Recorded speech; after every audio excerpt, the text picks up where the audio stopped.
Greetings, dear friends. One of my channel subscribers contacted me via donations and sent me 2 Sega Sat gamepads for repair. These aren't the standard ones, but rather wirelessly modified.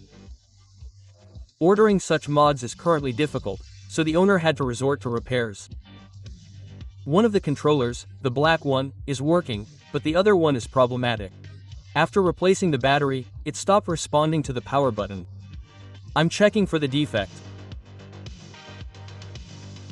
The gray gamepad has a power button. Our starter turns off but won't turn on again. I need to reconnect the charging cable. The charger works fine though. So, there's a defect. Let's see what happened to this gamepad. I unscrew the screws and separate the case. Next, I inspect the electronics board. There are no obvious problems visible to the naked eye.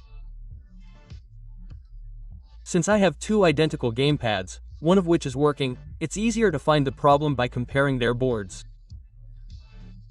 This saves me a ton of time. I check the voltage on the power button with the controllers off. The working one reads 1.3 volts, while the faulty one reads 2.9 V. That is, it's too high. This voltage is typical for a powered controller. I check this on the working board. Consequently, for some reason, the controller doesn't turn off completely, so it can't turn on either. Its operating logic prevents this. To determine the cause of this behavior, I decided to start with the simplest thing, checking the components in the GD32 microcontroller's OBSK. And for good reason.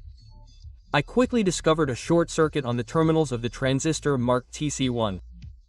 I unsoldered it and tested it outside the circuit.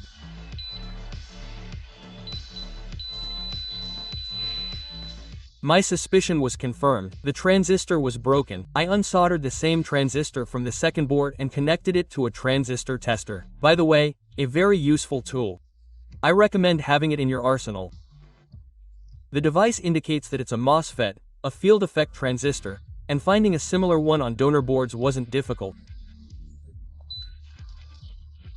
This gamepad isn't subject to high loads or extreme operating conditions, so any encased MOSFET will work, as long as the pinout matches, although that wouldn't be a problem either. I soldered the transistor in place. I tested it. Turned it on.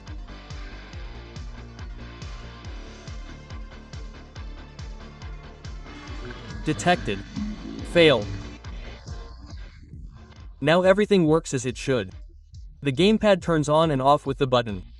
I reassembled the enclosure and tested the controller. Everything works perfectly. I didn't find any additional defects. And that's basically it, the repair is complete.